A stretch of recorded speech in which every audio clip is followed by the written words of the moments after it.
Hey guys, it's Wednesday again. As you can see, I have a little bit of a different background. That's because I'm in Japan now. Yay! I'll link to my personal channel below, and I'll be uploading some videos about my life in Japan, things I've found out, my apartment, all that kind of stuff soon. So now to part 2 of Japanese history. The Edo, or Tokugawa period, which spanned 1603 to 1868. Rice production was really increasing, but population kept about the same, which means the wealth started to increase as well. One important thing that happened was the merchant class created credit for the samurai class, since the samurais only lived off of a stipend given to them by their daimyos, which are territorial lords. So this in turn ended up costing the government more money, and so that government then increased taxes on the farmer lower class. This didn't really work. So in 1750 there was a peasant uprising, even though this was called the peaceful era.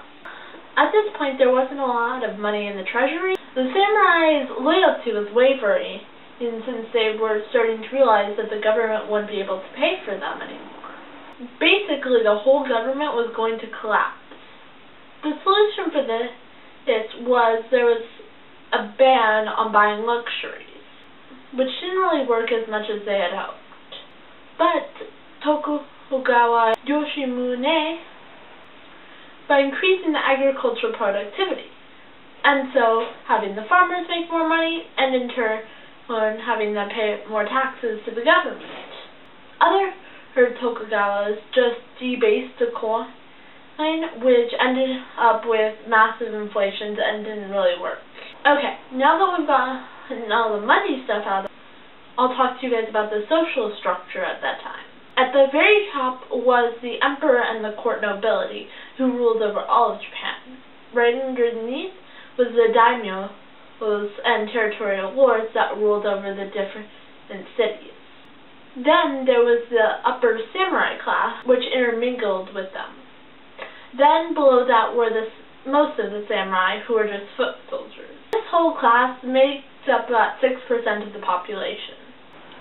The peasants were illiterate and lived in villages controlled by officials who kept the peace and collected taxes, made up 80% of the population. And below that was the merchant and artisan class, which is a little interesting since this is a little bit of a different social structure from Western Europe. Because Japan is so based on rice, the farmers and villagers were put higher on the social chain than the merchants. Also, an important fact about the merchants was they couldn't really rise in their class.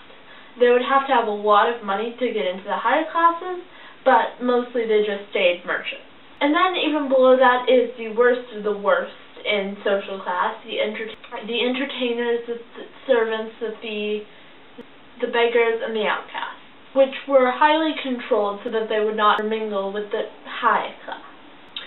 And one last important, during this era, America also forced Japan to come out of seclusion and trade with the rest of the world.